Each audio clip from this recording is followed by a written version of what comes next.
In our last session, we looked at the difference between passive resting and active recovery.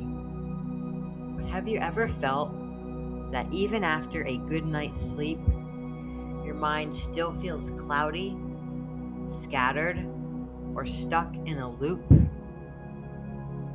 Have you ever sat down to work only to find yourself unable to focus on a single, meaningful task?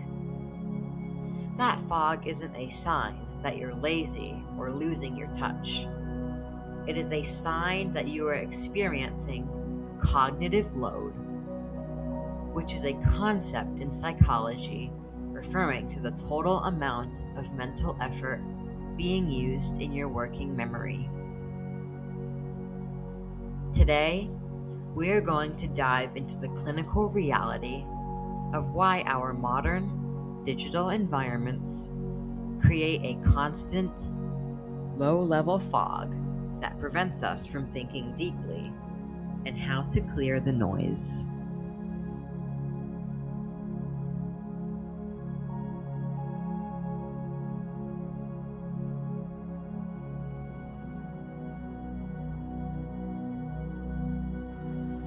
Your brain has a limited bandwidth for processing new information.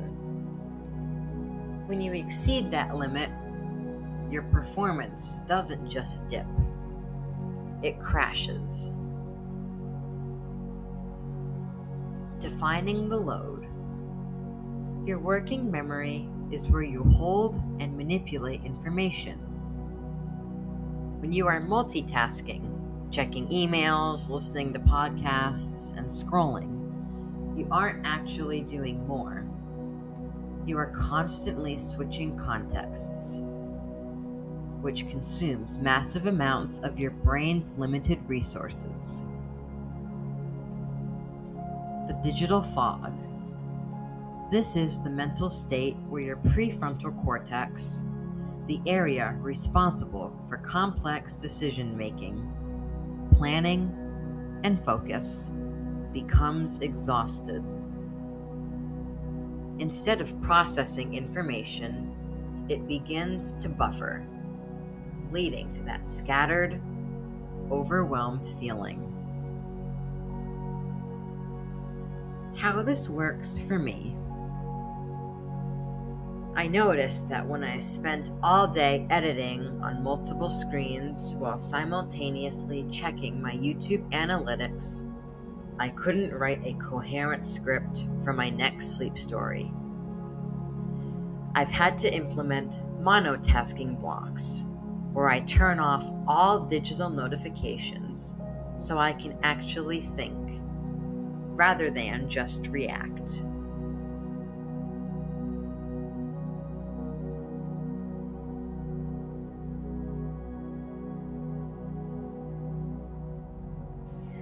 When you actually reduce your cognitive load, you unlock massive potential for deep work and genuine creativity. Deep work capacity.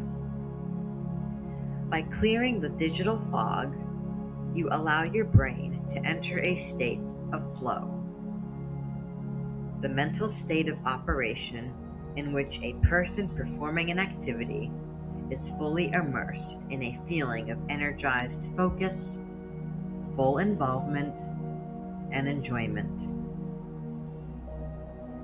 Enhanced memory consolidation. When your working memory isn't constantly overloaded with background noise, your brain is actually free to move information from your short-term memory storage into your long-term memory storage, which is vital for growth and real learning.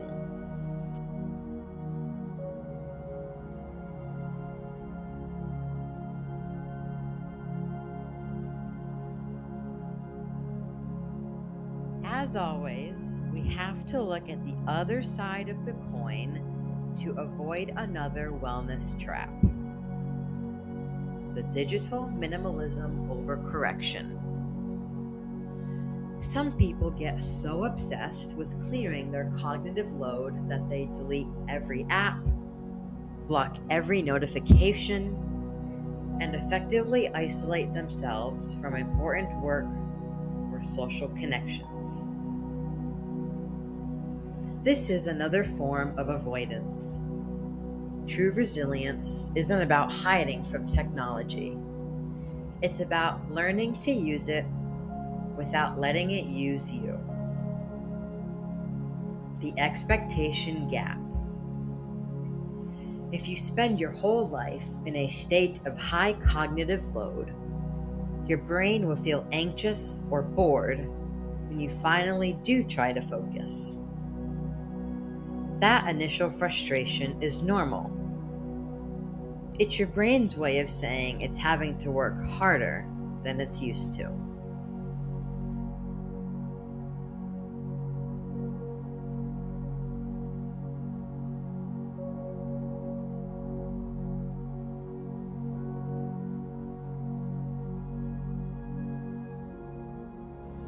The takeaway for today is simple.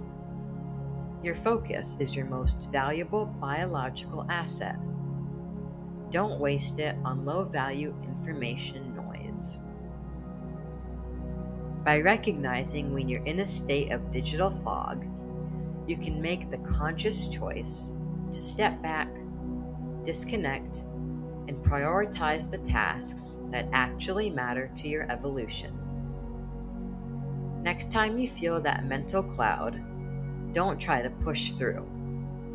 Stop, simplify your output, and give your prefrontal cortex the space it needs to reset.